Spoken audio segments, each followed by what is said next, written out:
Esta percepção conduz a uma experiência que é sensorial, mas não é sensorial nos 5 sentidos, porque o yoga ele é capaz de controlar os 5 sentidos.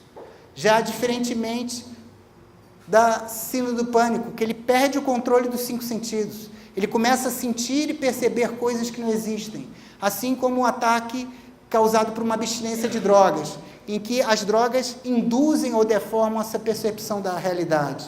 Ele não, ele é capaz de se sentir uno com todos os seres e todas as coisas, sejam elas objetos inanimados ou seres vivos, assim recebendo uma prova vivencial de forma inigualável e inesquecível da unidade da vida. A unidade da vida para esses seres não é apenas uma percepção, um pensamento ou uma ideia, como talvez seja para nós. É uma realidade vivencial. Assim, a yoga, ou a união, através da meditação, ele vai dissolvendo os torvelinhos da mente, porque exatamente a mente, quando está buscando várias coisas, ela tem como se tivesse vários vórtices, que clarividentemente aparecem como pequenos redemoinhos ou torvelinhos. Então, a mente que está totalmente calma, como um lago, totalmente plácido, sem ondas, ela está livre da memória da personalidade. E assim ela pode ser um veículo da luz, da inteligência, que flui ininterruptamente dos reinos maiores, da intuição, da espiritualidade e do indivisível, que é exatamente o reino do divino. Essa luz está sempre jorrando. A percepção da unidade só não acontece porque a gente não tem capacidade de perceber, não é? Deus ou a divindade está aqui agora. Se Deus não trabalhasse ou saísse daqui, tudo isso desapareceria, porque a unidade e a manifestação divina também depende da manifestação do seu universo, que é uma parte de si própria. Então, quando a pessoa, um ser humano ou um yogi, adquire essa experiência vivencial, ela se enche de uma profunda, de uma imensa compaixão e fraternidade por todos os seres sensíveis e sencientes. Então, ele chega a esse estágio, como diz o Upanishad, onde há uma paz que ultrapassa o entendimento, e ele mora no coração daqueles que vivem no eterno. Então, ele alcança esse poder que renova todas as coisas e que vive e habita daqueles que percebem o eu como único. Ou seja, é um estado de percepção, é um estado vivencial que pode ser adquirido ainda em vida, não precisa ser após a morte, mas que precisa ser feito através do controle e da vontade, através da meditação, através de estados de profunda oração, de contemplação e de vivência de um estado que está além da mente, além dos sentidos, que precisa ser feito através da tranquilidade, do relaxamento e do controle da respiração, dos batimentos cardíacos. Um yogi, ele consegue controlar a sua respiração e os batimentos cardíacos a um ponto tal que ele fica como se estivesse morto, porque ele fica quase num estado de hibernação, em que a mente está além dos sentidos. Então, ele aprende técnicas de respiração e de controle, tanto do seu metabolismo, como da sua respiração e da sua circulação. Então, ele entra num estágio em que ele se liberta da ignorância, que é essa ilusão da separatividade e que todos nós estamos submetidos, a ilusão de Maya.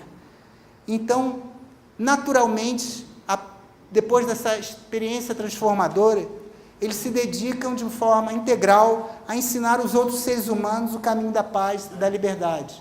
Isso que aconteceu com o Buda e com todos os seus seguidores, que são os grandes bodhisattvas, porque depois que esse ser consegue essa libertação, ele quer que todas as outras consciências que têm a semente da percepção da iluminação, cada um de nós tem essa capacidade, também desate, através da sua própria capacidade, dos grilhões do apego e de todas as causas de sofrimento pessoal e coletivo, que são as causas de sofrimento que submetem a humanidade e o nosso planeta. Essa é a função maior, que é conhecido como Dharma, ou misericórdia, dos Bodhisattvas, que são esses seres iluminados, que alcançaram esse estado de unidade com tudo e todas as coisas. Na verdade, isso é um processo de desidentificação com a personalidade e uma identificação profunda com o verdadeiro ser, ainda em vida, de forma consciente, através da vontade, que transforma o indivíduo em um canal da divina força e fonte da beatitude para aqueles que têm a aventura de conhecê-los ou receber as suas poderosas influências e graças divinas. A yoga, seja no Ocidente ou no Oriente, seja através do cristianismo, do judaísmo ou de qualquer outra religião, ela busca um estado de união, de integração, de lucidez, de realização pessoal e que é baseada na verdadeira realidade última, que é a busca da unidade através do conhecimento que a separatividade é uma mera ilusão. Como é que ele consegue isso? O yogi faz isso através do autodomínio e da purificação, do controle da respiração e através das posturas adequadas. Ele consegue um controle do físico, do emocional e do mental. E através da força de vontade, ele controla a sua personalidade. Apesar disso, todo mundo sabe que em todas as religiões e na própria yoga, existe um estado preliminar, que é um estado de purificação e de limpeza, tanto através da respiração como de práticas de determinados dogmas, né, de não fazer isso, de fazer determinadas coisas, para que a pessoa tenha uma purificação, tanto do seu físico, como do emocional, como do mental. Então, é aquilo que está no decálogo judaico-cristão: não matar, não causar dano, aprender a não fazer o mal, aprender a fazer o bem, a purificar o coração, a buscar o bem, não só o bem pessoal, mas o bem de todos os seres. Isso está muito bem dito em todas as religiões e especificamente na yoga, nos yamas e niyamas.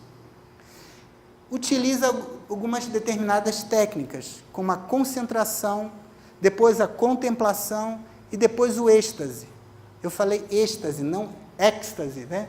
As pessoas buscam as coisas buscando de uma forma muito automática. Então, a pessoa busca tomar uma pílula e quer uma união imediata, a pílula da felicidade, a pílula do amor, a pílula da tranquilidade. E, às vezes, essa própria pílula vai lhe causar exatamente o oposto do que ele busca. Então, esse êxtase é causado por modificações fisiológicas em que a pessoa se ilumina. Se ilumina como? Iluminando seus chakras, buscando trazer a sua energia para centros superiores que ainda estão adormecidos e que aí desenvolve essas percepções extrasensoriais de forma controlada e não de forma descontrolada, como as drogas alucinógenas são capazes de abrir determinadas portas que às vezes não se fecham mais. O êxtase não, ele é causado de uma forma fisiológica e científica. O yoga, ele se prepara de uma forma muito metódica para que alcance aquilo, às vezes não em uma, mas em várias vidas, porque existe uma etapa preparatória muito grande. Assim é em todas as iniciações, em todas as escolas de mistério. Existem sempre etapas preliminares em que a pessoa tem que se purificar, para depois ela ser capaz de aprender e depois ser capaz de perceber coisas que no início ela não estava ainda preparada para perceber. Então, quando o yogi está se preparando, isso é dito nos Yoga Sutras, toda sensação, mesmo prazerosa, é tido como dor. Isso nos remete exatamente a síndrome de abstinência das drogas, né? Quando a heroína, a pessoa sente dolorosamente o seu corpo todo. Mas o yogi sabe que quem lhe causa dor é a personalidade. Então, ele já não busca sentir a personalidade. Ele fecha os seus canais de sentidos. Porque para ele, prazer ou dor tem a mesma sensação. Uma sensação desagradável que para ele é sentida por dor, porque ele purificou de uma forma tal o seu corpo que qualquer sensação para ele, do ponto de vista emocional, é desagradável.